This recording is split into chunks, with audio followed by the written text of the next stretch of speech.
Shalom. Enregistrement des Shalom. événements en cours. Que le Seigneur vous bénisse abondamment au nom de Jésus-Christ. Amen. Bienvenue à ce Amen. kit d'enseignement de ce soir. Nous allons aller dans la parole de Dieu. Nous allons lire rapidement 1 Corinthiens chapitre 12, les versets 4 à 8. Et nous allons revenir sur notre texte de base de Éphésiens chapitre 4, 8 à 11. Nous lisons la parole du Seigneur au nom de Jésus-Christ. Amen. La Bible dit dans 1 Corinthiens, il y a diversité de dons, mais le même esprit, diversité de ministères, mais le même Seigneur, diversité d'opérations, mais le même Dieu qui opère tout en tous. Or, à chacun, la manifestation de l'esprit est donnée pour l'utilité commune. En effet, à l'un est donné par l'esprit une parole de sagesse. À un autre, une parole de connaissance, selon le même esprit, parole du Seigneur. Amen. Amen. J'aimerais commencer l'enseignement de ce soir à partir du verset 8 pour faire une petite parenthèse, pour ouvrir une petite parenthèse plutôt. Le dimanche, j'étais en train de vous faire voir une particularité dans le livre d'Éphésiens 4, dans le chapitre 4 au verset 11, quand il dit « Il a donné les uns comme apôtres ». Mais écoute ce qu'il dit dans 1 Corinthiens. En effet, à l'un, il a donné par l'esprit une parole de sagesse. Si vous regardez bien les deux versets, dans 1 Corinthiens, Dieu est en train de mettre l'accent sur les dons comme capacité spirituelle. Par contre, dans Éphésiens, Dieu est en train de mettre l'accent sur la personne don. Il dit apôtre. Là, il dit parole de sagesse. La parole de sagesse, c'est cette capacité spirituelle. C'est cette dimension de ce que Dieu nous fait comme don. Mais dans la dimension spirituelle, il te confie la parole de sagesse. Il te donne la parole de connaissance. Il te donne les dons de miracles.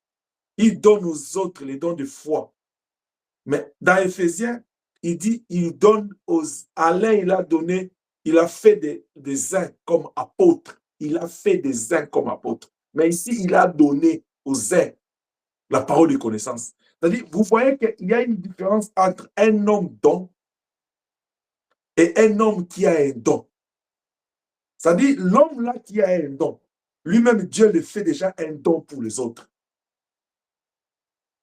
Nous sommes pas en train de parler des dons spirituels. Nous sommes en train de parler des hommes que le Seigneur a délivrés à la croix, qu'il a rachetés par son sang et qu'il a fait des dons à l'Église. Il a fait des dons pour son Église. Le Seigneur n'est pas venu offrir sa vie, livrer sa vie pour rien. C'est parce qu'il avait un objectif. Selon que la Bible dit, il fait tout avec un objectif. Étant monté au ciel, parce qu'il a accompli sa part à la croix, il avait besoin de la continuité de sa mission. Les dons à un seul ne pouvaient pas, parce que les dons sont des capacités spirituelles. Ce sont des dimensions dans l'homme. Mais il a fallu des personnes qui devaient porter ces dons-là. Et au moment où ces gens s'élèvent, Dieu s'est choisi. Et ces gens-là que Dieu s'est choisi, qu'il a investi des dons, des ministères, et au travers de qui le Saint-Esprit opère de diverses sortes de choses, Dieu les a confiés comme des dons à l'Église. C'est pourquoi nous avons dit, comme la Bible le dit que nous sommes un royaume de sacrificateurs, tous ceux qui sont appelés, Dieu les a appelés pour être des sacrificateurs, c'est-à-dire pour servir dans son sacerdoce, pour servir dans son champ, pour servir dans son temple. C'est pourquoi le Seigneur, en appelant, comme la Bible dit, beaucoup sont appelés. S'il a appelé des milliers de personnes, il les a fait des dons dans son champ. Si vous lisez dans le livre de Luc, il dit, la moisson, elle est grande, mais il y a peu d'ouvriers. C'est-à-dire le Seigneur dans son champ, dans son œuvre, dans son église, il a besoin des hommes et des femmes pour servir, pour lui rendre des services. Alors c'est ces gens-là que lui-même s'est choisi. Voilà pourquoi nous disons, on ne s'autoproclame pas serviteur de Dieu, pasteur ou évangéliste, ou qui que ce soit dans les sacerdoces. C'est Dieu qui appelle. Et Dieu, en appelant ces hommes, il les a aussi établis. Et quand Dieu appelle, la Bible dit dans 1 Corinthiens, il dit,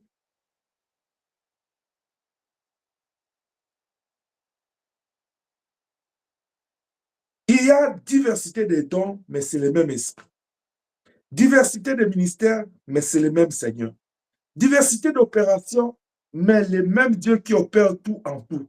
Or, à chacun, la manifestation de l'esprit est donnée pour l'utilité des communes.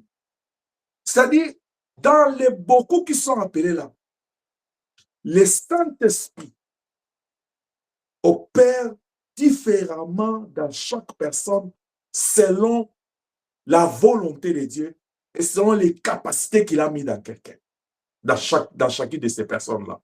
Voilà pourquoi ce soir, j'aimerais te parler sur quelque chose de très simple.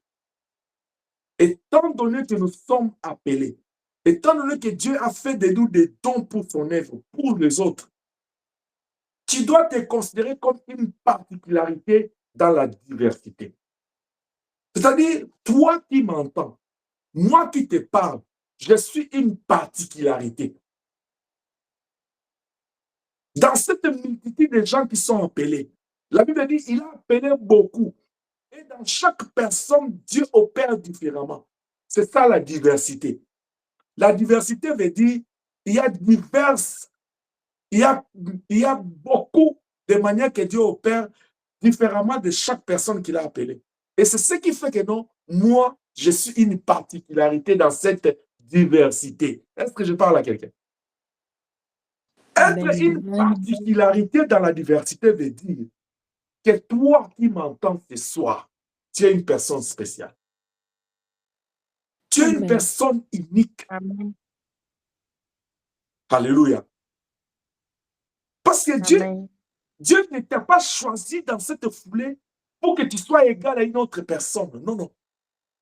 La seule chose que Dieu a dit qui fait de toi égal à quelqu'un, c'est dans Genèse 1, 26. Il a dit, faisons l'homme à notre image. C'est-à-dire, toi, dans cette diversité-là, tu es l'image de Dieu. Pourquoi? Parce que la capacité que Dieu a mis en toi, on dit ici, c'est l'esprit qui le fait. C'est quel esprit? C'est l'esprit de Dieu. C'est-à-dire, l'esprit de Dieu prend dans ce que lui, il a. Il te donne une partie. C'est-à-dire, la partie que toi, tu as là, qui fait de toi une particularité, qui fait de toi différent des autres. Mais tu t'identifies à l'esprit. Tu as pris l'empreinte de l'esprit. Le Saint-Esprit a posé ses empreintes en toi. C'est-à-dire quoi? Si toi, par exemple, tu as les dons de parole de connaissance, je prends un exemple. L'autre a les dons de parole de sagesse. Vous êtes des particularités différentes dans cette diversité. Chacun est dans son domaine. Nous sommes différents. Mais le Seigneur nous fait différents. Pourquoi? Il y a une raison pourquoi il nous fait différents. Pourquoi le Seigneur a créé cette diversité-là? Pourquoi il a créé cette différence? Parce qu'il y a une raison. Car la Bible dit, Dieu ne fait rien. Dieu fait toutes choses avec un but. C'est-à-dire, Dieu ne fait rien pour rien. Il y a toujours un but dans ce qu'il fait. S'il pense que non, moi, je dois être ce que je suis, et il pense que toi, tu dois être ce que tu es, il y a un but, il y a une raison fondamentale, il y a une bonne raison derrière ça. Shalom. Shalom. Tu as une particularité dans la diversité de ceux qui sont appelés.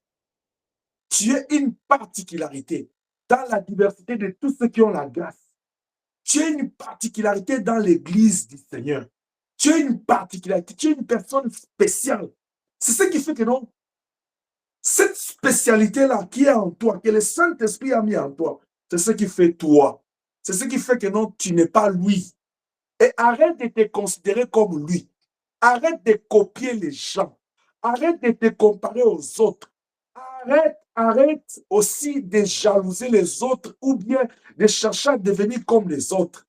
Mais je ne suis pas en train de dire que tu ne dois pas avoir un modèle ou une référence. Parce que l'apôtre Paul nous dit, soyez mes imitateurs comme moi je le suis du Christ.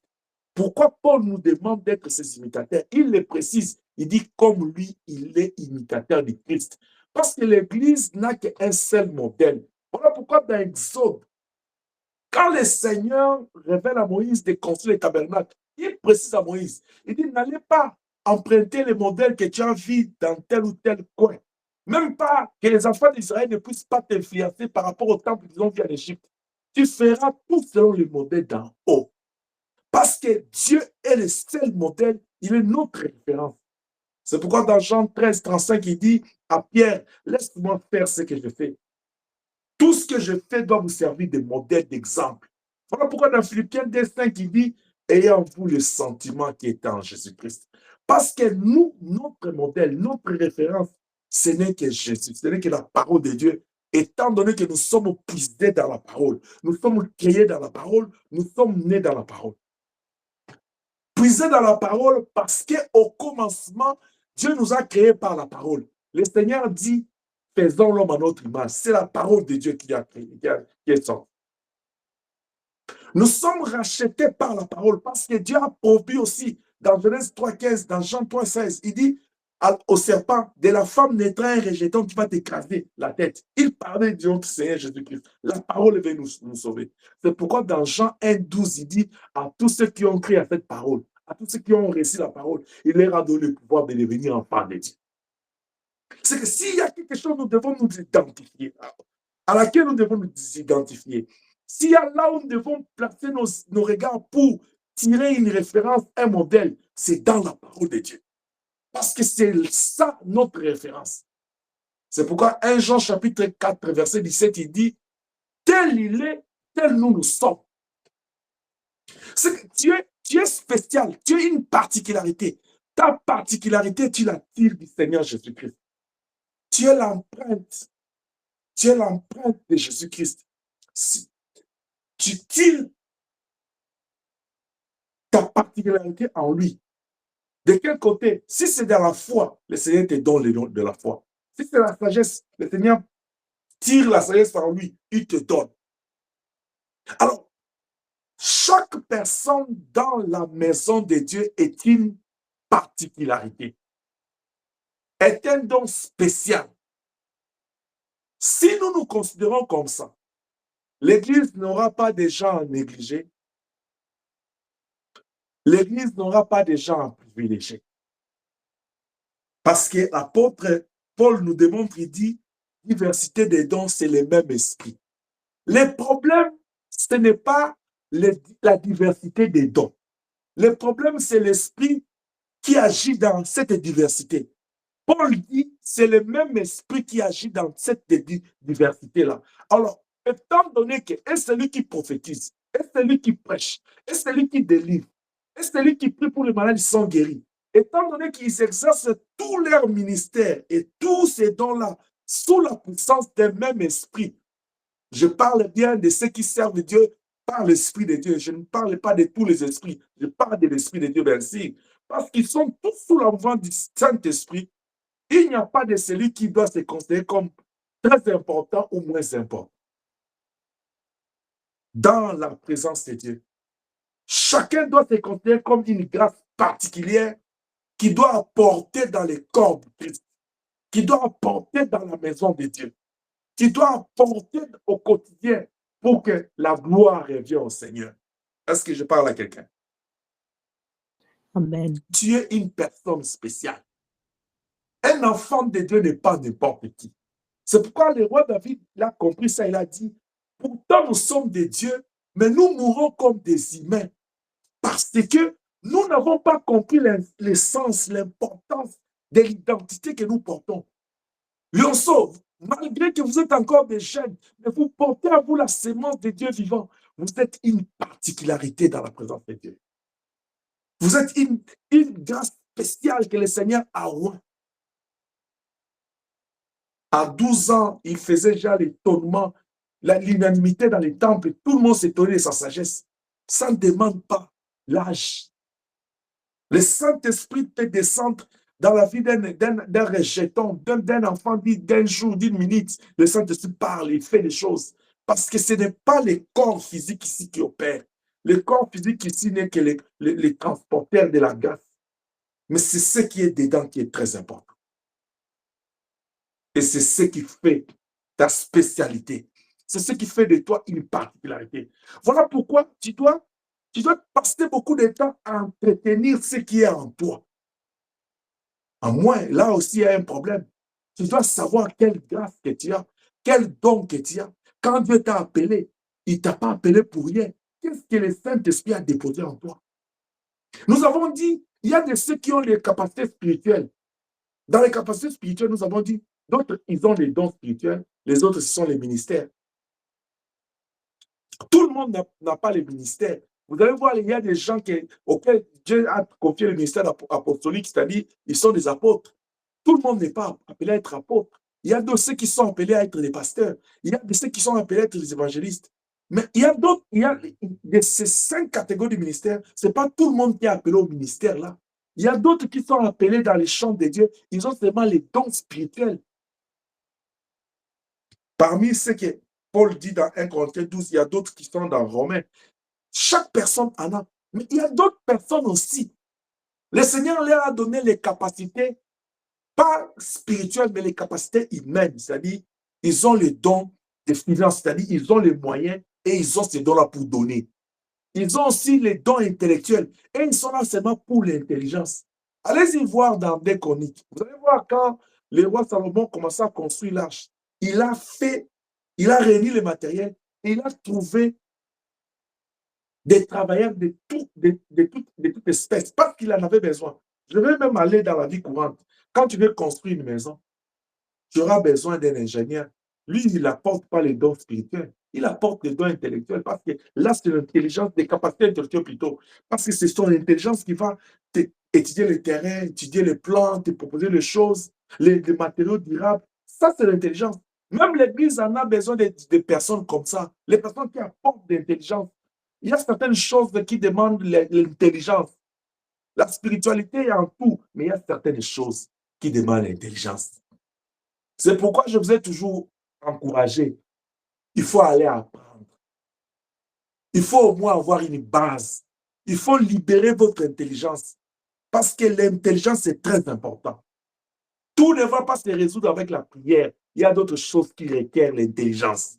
Est-ce que je parle à quelqu'un? Il y a d'autres personnes que le Seigneur leur a donné la capacité physique de travailler, la capacité manuelle. C'est-à-dire, quand il touche quelque chose, vous avez besoin de son apport. Il y a d'autres personnes, vous avez besoin de conditions physiques. Ils sont importants, ils doivent être là. Ils sont là. Ils ne parlent pas en langue, ils ne prophétisent pas, mais son physique compte pour l'œuvre de Dieu. Même dans les travaux, dans les entreprises aujourd'hui, s'ils ont des poids lourds à transporter, on te demande si tu peux transporter 50 kilos. Tu peux être capable de transporter 25 à 30 kilos. Ça dit, c'est important dans la vie courante. Même chose dans la vie de Dieu. Chaque personne est une particularité. C'est pourquoi, si nous comprenons les choses dans ce sens-là, l'Église ne doit plus vivre dans la compétition. Oh, je suis en train de dire à quelqu'un, la seule compétition que nous avons, c'est avec les ténèbres. C'est avec le monde. Pas dans l'Église. Dans l'Église, il ne peut pas y avoir compétition. C'est pourquoi je vous avais dit le dimanche, quand je parlais des fameux sondages qu'on avait fait, dans les sondages, il n'y avait pas l'esprit de compétition. Dans les sondages, il y avait l'esprit de précision. Je voulais juste être précisé par le Seigneur par rapport à ce qu'il m'a enseigné. Que nous devons porter l'esprit des serviteurs et des servants dons, des enfants de Dieu, en comprenant que nous sommes des dons pour les autres. Nous devons passer dans nos cœurs, nous devons avoir la place pour les autres, penser aux autres, se sacrifier pour les autres, se donner pour les autres. Même quand nous vivons dans la vie, vous savez, pourquoi l'égoïsme et l'égocentrisme ont pris place parmi les gens? C'est parce que tout le monde pense que non, c'est moi qui ai raison, c'est moi qu'on doit écouter, c'est moi qui dois dire, toi tu es petit, tu ne peux pas, tu dois entendre. Non. La Bible dit que celui que l'humilité vous fasse reconnaître les autres plus supérieurs à vous. On n'a pas donné l'âge, on n'a pas donné les qualités, on n'a pas donné les diplômes, on n'a pas donné l'expérience, on dit l'humilité. C'est-à-dire celui qui comprend qu'il est un don. L'esprit d'un serviteur don, c'est l'esprit de quelqu'un qui se dit, le Seigneur a donné sa vie pour moi. Et la Bible me dit, ce que je prie gratuitement, récit gratuitement, je dois le donner aussi gratuitement. De la même manière que le Seigneur a donné sa vie pour moi, moi aussi, je dois donner ma vie pour les autres. Parce que lui, il est venu pour accomplir la volonté de son Père. Et dans Matthieu, il dit, comme le Père m'a envoyé, moi aussi, je vous envoie.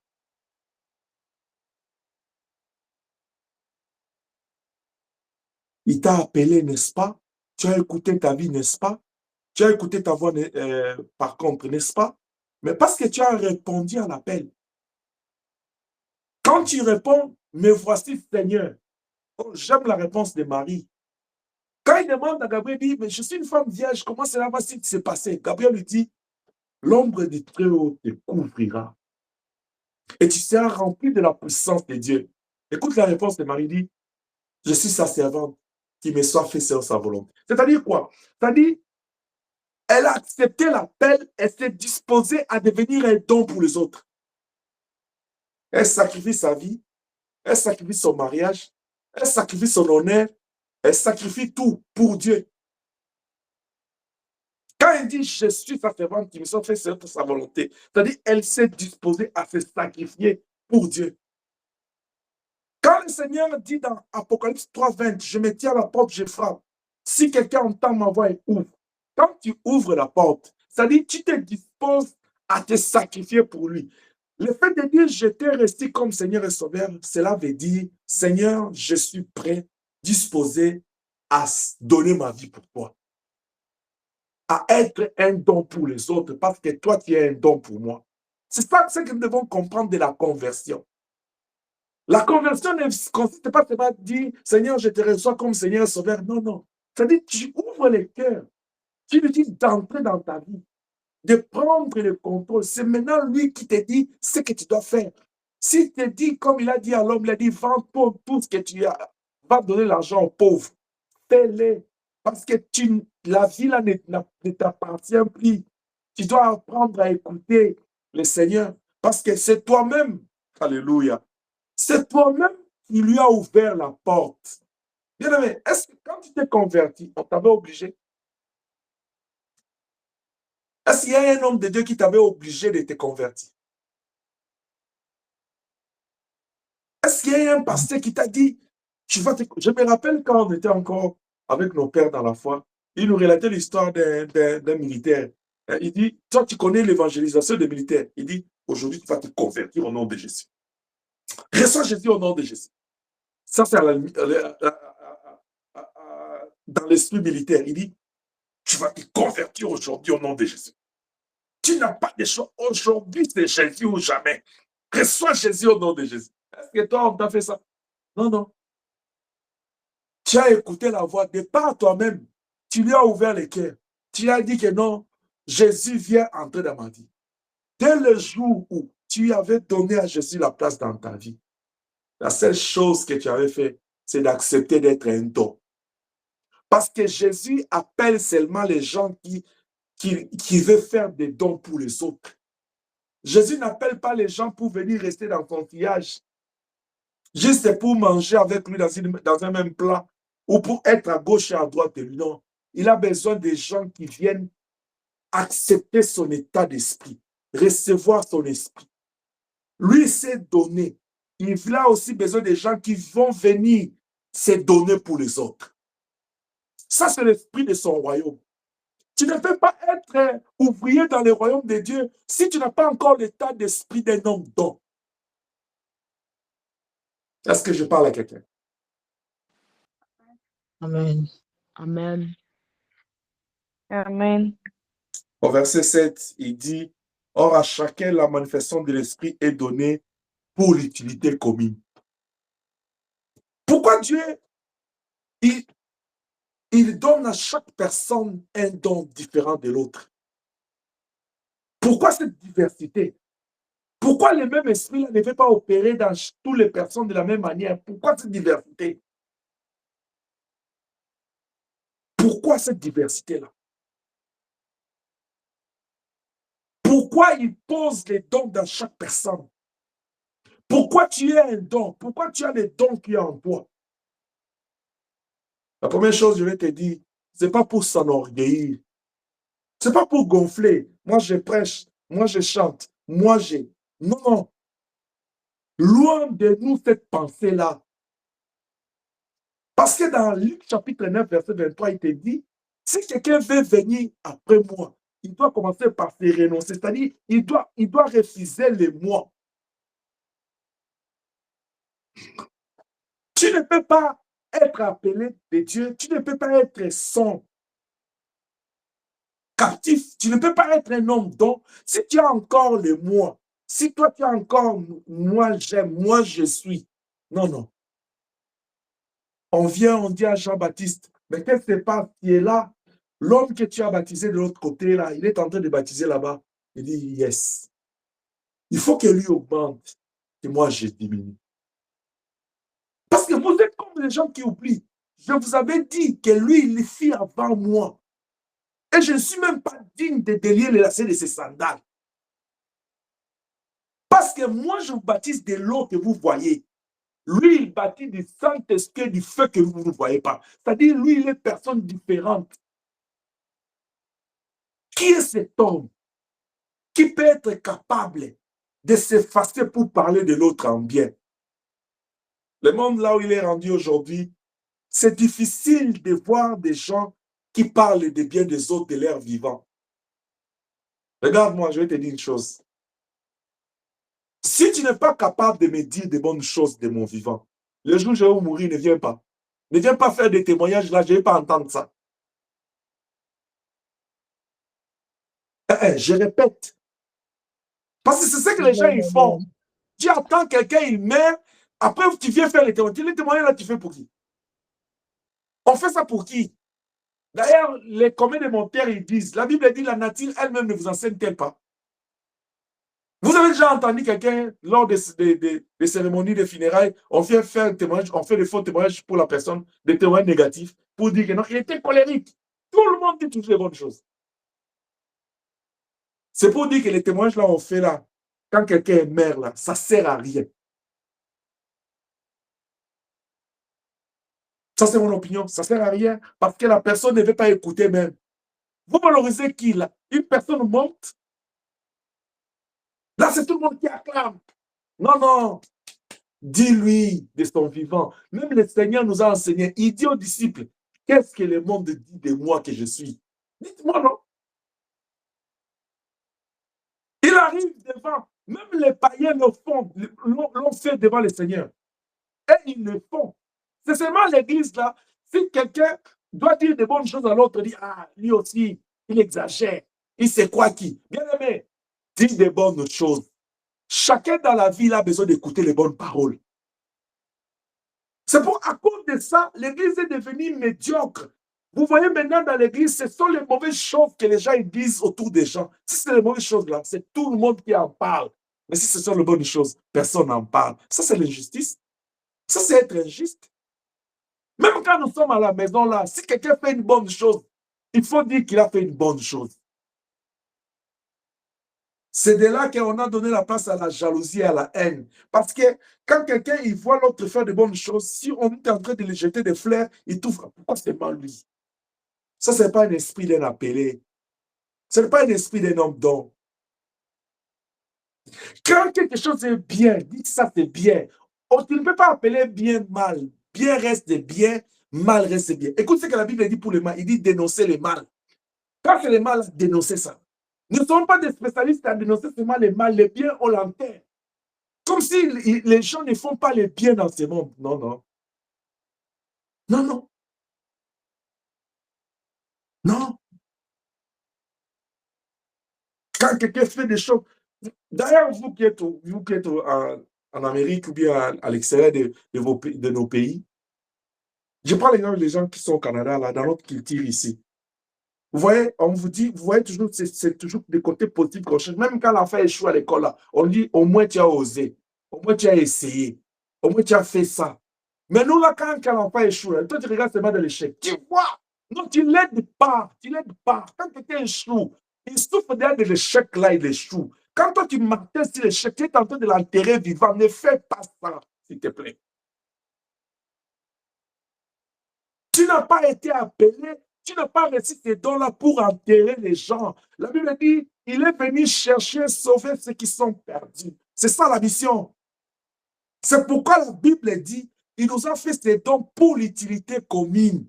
Ce que tu es, ce n'est pas seulement pour toi-même. On dit commune, c'est-à-dire pour toi et pour les autres. C'est pour utiliser ça dans la société. C'est pour le bien de tout le monde. C'est-à-dire, moi j'aime la Bible. Il dit l'utilité quoi? Commune. Souligne-moi cette phrase-là.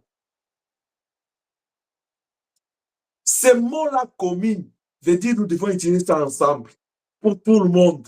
Tout le monde doit. C'est pourquoi si vous allez dans l'Acte des Apôtres, les apôtres ont compris ça. Ils ont dit, allez vendre vos propriétés, ramenez l'argent. Nous allons utiliser ça nous allons faire l'usage commun. Donc, l'utilisation commune ici. Tout le monde doit en profiter. Toi, c'est vraiment toi qui aimes profiter des dons des autres. Toi, ta grâce là, on n'en profite pas. Il y a des gens aujourd'hui, lui pense que c'est toujours lui qui est dans les besoins. Et quand lui il est dans la besoin, là, il veut que tout le monde entier se mobilise autour de lui. Quand c'est la cause des autres, là, il n'est pas là. Est-ce que je parle à quelqu'un à l'église du Seigneur? Amen. Amen. Nous avons reçu les dons, les ministères, les capacités intellectuelles, spirituelles, physiques, matérielles. Tout ce que nous recevons de Dieu, là, il dit ce que vous avez reçu de moi gratuitement, là, donnez aussi aux autres. Même les souffles de vie, nous recevons ça gratuitement. Quand tu reçois les souffles de vie, il y a des gens, quand ils se réveillent le matin, là, lui, il se réveille, il a déjà des plans pour déstabiliser les autres. Bien, mais tu sais quoi? Tu sais une bonne technique pour déstabiliser les gens de mauvaise foi, là. S'il te calcule, dis-lui, moi, je ne te calcule pas. Parce que le monde est rendu dans un mauvais système, il dit, œil pour œil, dent pour dent. Ça, ce n'est pas un bon principe. Lui te calcule, toi ne le calcule pas. Tu vas, si tu le fais, tu iras dans les principes de Dieu, à moi la vengeance, à moi la rétribution. Il te fait du mal, fais-lui le bien. Il te parle mal, parle-lui bien. Tu es en train d'entasser des charbons de feu sur sa tête. Ça va le briser un jour. Il y aura le feu qui va consumer sa vie. Ce n'est pas toi. Tu n'as même pas besoin de parler. Continue à faire le bien. Toi, tu es un enfant des biens. Tu as été né dans les biens. La nouvelle naissance, c'est la naissance dans les bons, dans ce qui est bien, dans ce qui est propre. Ne fais pas des choses sales. Que ton cœur soit pur. Et garde ton cœur pur pour Dieu parce que tu es une personne spéciale. Alléluia.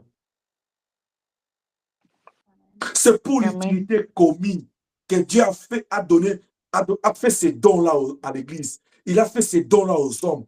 Que ce soit les dons spirituels, que ce soit les ministères, que ce soit les personnes dont. Tout ce que Dieu donne aux hommes, c'est pour l'utilité commune. Vous avez vu dans les jardins d'Éden, il crée l'homme et la femme. Vous avez vu où dans les jardins d'Éden, il a dit à l'homme, toi tu mangeras des fruits ici, toi la femme tu ne mangeras pas. Ou bien ta femme tu mangeras, toi tu mangeras. Non, non. Il dit, il les a établis. Mais aujourd'hui, nous vivons à l'église. Nous voyons comment l'inégalité entre l'homme et la femme se considère même dans l'église. Même dans les couples qui se disent chrétiennes. Comment est-ce que l'homme ne sait pas considérer la femme ne sait pas considérer l'homme? Il dit que ça. D'où vient cette inégalité-là? Cette différence, cet esprit-là vient d'où? Parce que le Seigneur, quand il établit l'homme et la femme, il dit, il les établit dans les jardins d'Éden. Il les laissa là-bas. Ils vivaient dans les délices. C'est pourquoi je vous ai toujours dit, pour une personne qui est vraie dans le Seigneur, cette histoire violence faite à la femme, histoire d'émancipation de la femme, histoire d'émancipation de la femme a été créée émancipée par Dieu. La femme n'a pas été créée comme qui dira quoi? Dieu n'a pas créé l'homme privilégié plus que la femme. La femme a été créée par l'émancipation, c'est Dieu. La femme a été éveillée. Il n'a pas été créé par le créateur comme étant comme quelqu'un de négligé. Non, Dieu ne crée rien de négligé. Tout ce que Dieu crée, là, il y a un but pour ça. L'inégalité vient du diable. Ça vient du diable. Ça vient du diable. Cet esprit de mépriser l'autre, ça vient du diable. Non, non. Quand tu vis là, quand Dieu te fait du bien, sache-le qu'il te fait du bien, pas seulement pour toi, mais c'est pour l'utilité commune. C'est pourquoi, vous allez bien comprendre dans Ephésiens 4, là, il dit, au verset 11, la Bible dit, il a donné les uns comme apôtres, les autres comme prophètes, les autres comme évangélistes, les autres comme pasteurs et docteurs, pour le perfectionnement des saints. C'est-à-dire, cette utilité commune-là, Dieu ne le donne pas pour que les gens puissent aller faire les shows, puissent aller vivre en désordre. Non, non. La première utilité, là, il dit le perfectionnement des saints. C'est-à-dire, Dieu fait des hommes là dons. Il fait des dons spirituels. Il donne aux autres le ministère. Il donne aux autres des dons humains. C'est pour qu'on puisse améliorer la qualité des saints dans l'Église. La qualité. Quand on parle de perfectionnement, on parle de l'amélioration de l'état d'âme des saints. Ils doivent se perfectionner. Ils doivent changer, monter de niveau. Ils doivent aller vers l'excellence. C'est ça le perfectionnement. C'est-à-dire la grâce que toi tu as là, c'est pour que la personne que Dieu met à côté de toi doit évoluer. Mais regarde avec moi. Où est-ce que le monde est rendu aujourd'hui? Quand on voit maman, mamie évoluer, les gens se disent, ah, même lui, il est là aussi. Est-ce que ce qu'il fait là, ça ne lui convient pas? D'ailleurs, il ne sait même pas le faire. Non, non. Même quand il dira comme ça, elle va évoluer au nom de Jésus-Christ. C'est pourquoi vous voyez les gens, ils font des rencontres, ils disent des choses. Mais regardez, toujours les gens là que vous pointez les doigts là, le Seigneur les fait, il fait que non, ces gens-là évoluent toujours. Je prie le Seigneur ce soir pour tout celui qui est fidèle à lui. Même quand on dira n'importe quoi sur ta vie, évolue au nom de Jésus-Christ. Parce que la Bible est claire. Il dit, mon serviteur montera, il s'élèvera plus haut. Cela ne dépend pas des noms.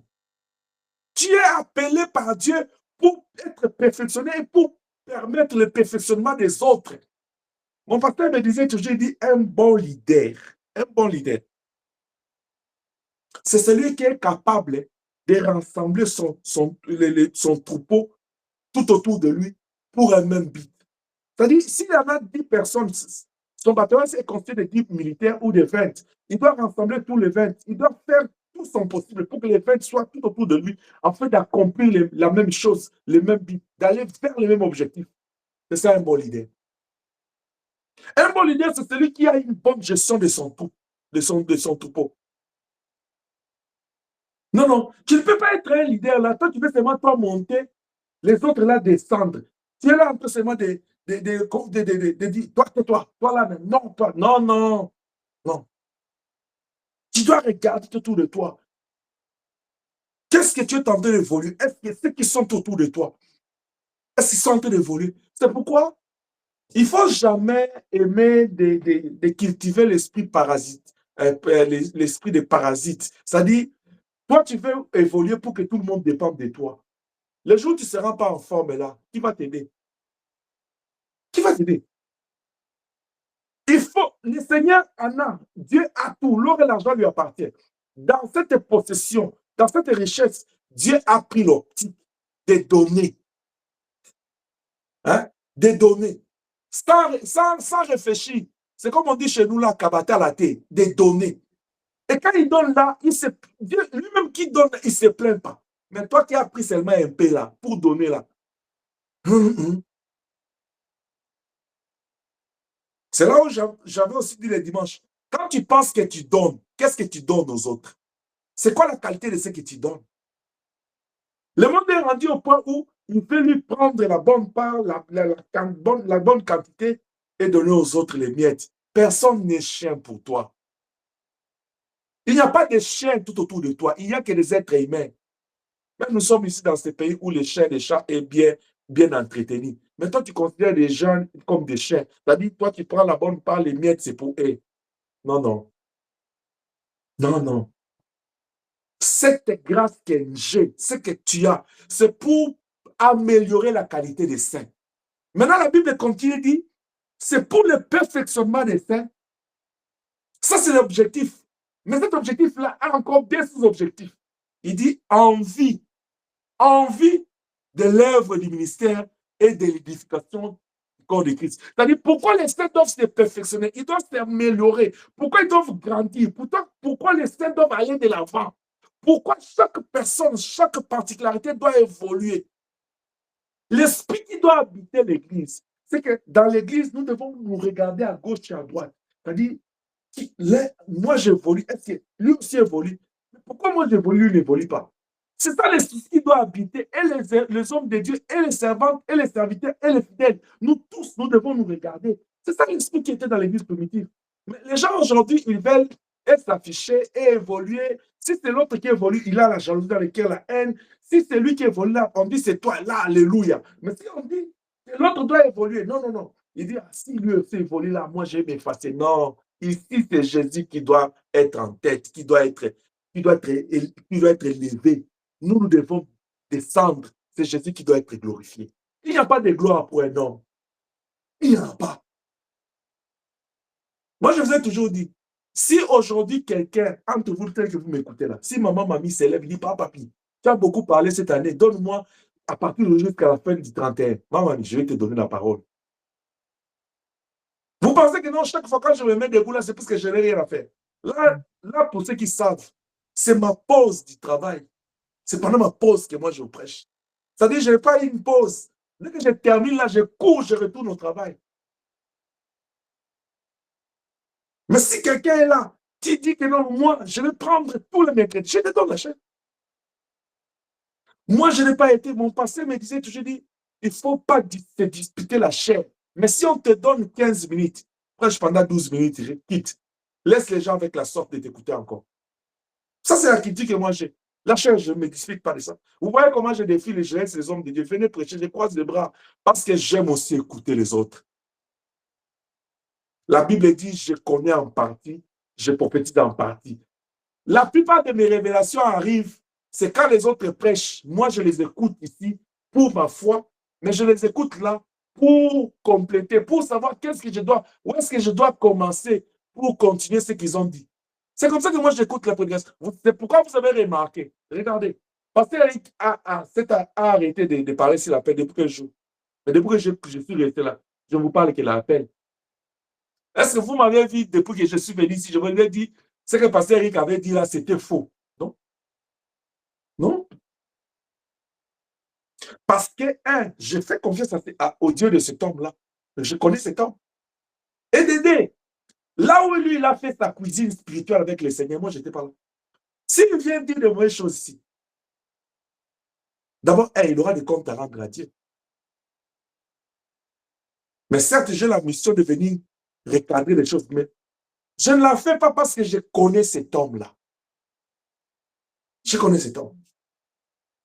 Alléluia. Alléluia. Amen. Les dons que nous avons reçus de Dieu, le fait que le Seigneur nous a fait des dons, c'est pour un but principal, l'amélioration de la qualité de ses saints. C'est-à-dire, tout ce que toi tu as reçu de Dieu, là, tu dois le mettre au service de Dieu pour que cela contribue à l'amélioration de la qualité des saints. C'est là en commençant par ta famille.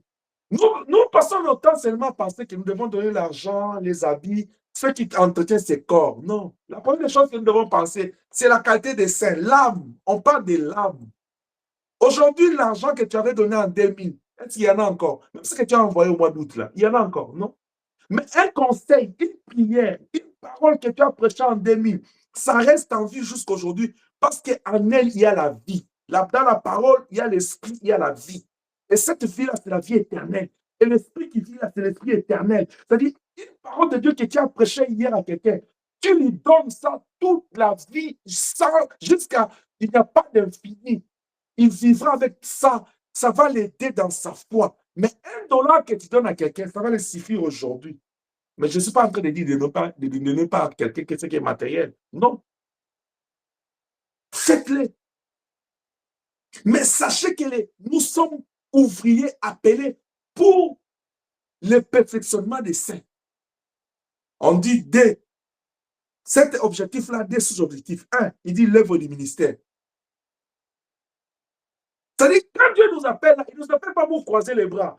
Parce qu'il y a des gens qui croient que non, moi je vais seulement à l'église, je prie, je termine, je rentre. Non.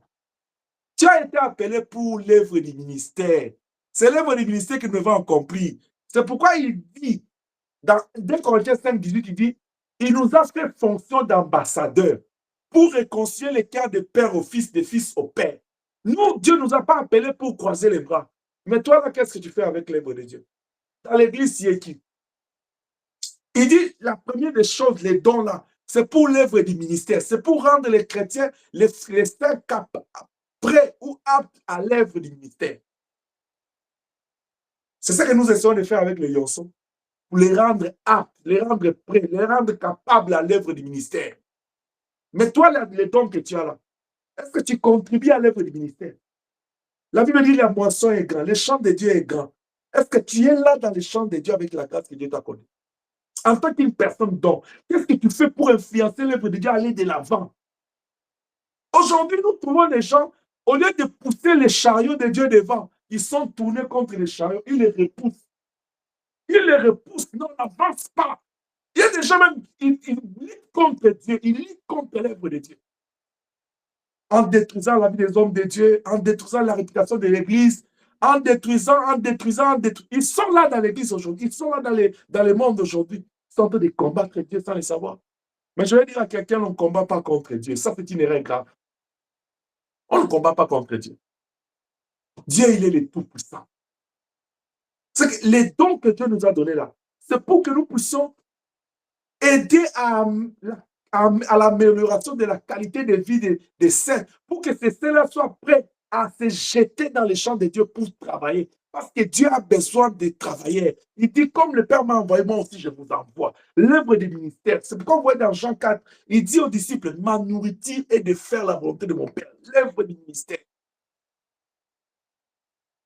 Deuxième objectif, et je vais terminer par là. Il dit, en vue de l'œuvre du ministère, après il dit, et l'édification du corps du Christ. Parce que la qualité des saints est améliorée par le fait que toi, tu as mis les dons que tu es ou que tu as en œuvre. L'œuvre du ministère s'améliore, continue à s'agrandir. On dit l'édification des saints. C'est-à-dire, cette édification du corps du Christ-là, les saints, ils sont édifiés. La maison de Dieu est édifiée, l'édifice de Dieu est construit. Parce que quand nous allons faire l'œuvre de Dieu, nous allons gagner les âmes, nous allons les amener. Ces gens ont gagné, avec ce qui s'était déjà gagné, on va encore les prendre soin d'eux. Ils vont grandir. L'édification des saints, l'édification de l'Église, la construction. Nous continuons à bâtir les corps du Christ. C'est à cela que le Seigneur nous a appelés. C'est là où j'ai toujours dit, si nous comprenons bien Matthieu 28, vous allez voir qu'il y a ces deux objectifs. Le Seigneur a parlé de ça. Il dit, allez partout dans le monde, faites de toutes les nations mes disciples. Ça, c'est l'évangélisation. C'est l'œuvre du ministère. Après, il dit, baptisez-les. Les baptêmes, c'est la confession publique de notre foi. Ça, c'est la conséquence de l'évangélisation. Mais la deuxième partie dit, enseignez-les. C'est-à-dire, quand on enseigne, on édifie les gens.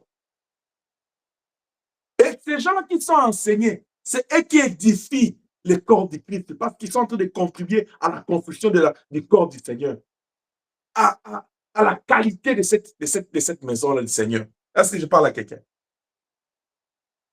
Amen. C'est pourquoi dans les champs de Dieu, il n'y a pas de figurants, il n'y a pas de téléspectateurs, il n'y a pas des ouvriers sans rien faire. Non, non. Tu ne viens pas dans l'église croiser les bras. Non.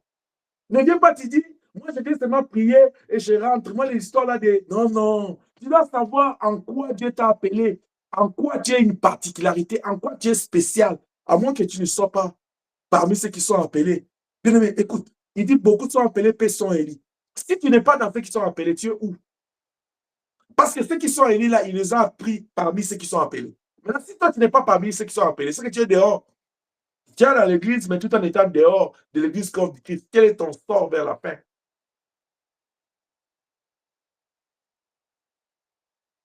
Tout ce que nous faisons en tant que des serviteurs, des servants de Dieu, nous devons le faire dans le sens d'aider l'édification de l'église, des saints, dans le sens d'aider à l'œuvre de Dieu d'aller de l'avant, dans le sens d'amener Jésus plus loin. C'est pourquoi nous sommes posés la question le dimanche, même dans ton travail, est-ce que tu parles de Jésus? Ce soir, j'aimerais dire à quelqu'un que tu es une particularité dans la diversité. Et le Seigneur a fait de toi une personne, un don particulier pour que dans son champ, que tu puisses apporter quelque chose. Alors, qu'as-tu fait des dons de Dieu? Qu'as-tu fait de l'appel que tu as reçu de Dieu? Et qu'est-ce que tu fais de cette grâce que tu as? On ne se moque pas de Dieu. Ce que l'homme aura semé, il le moissonnera. Matthieu chapitre 25, il parle des talents. Il a donné à tel et tel et tel. À la fin, il est revenu. Le Seigneur Jésus revient bientôt. Nous sommes dans la joie. Les morts acquis se ressusciteront. Les vivants seront transformés. Mais quand il viendra, est-ce que ce qu'il a mis en toi là, tu l'exerces pour son bien? Est-ce que c'est dans le sang de son ministère? Ou bien tu fais des choses comme bon te semble? Non, non, l'église de Dieu n'est pas constituée de personnes seules. C'est-à-dire, nous sommes appelés à avoir l'état d'esprit de Paul, des gens qui travaillent pour la gloire du Seigneur, pas selon leur volonté, croyant que tu sers Dieu, au contraire, tu es en train de les persécuter. Que la grâce de Dieu soit sur nous et que le Seigneur nous bénisse abondamment de là où nous sommes, au nom de Jésus-Christ. Amen.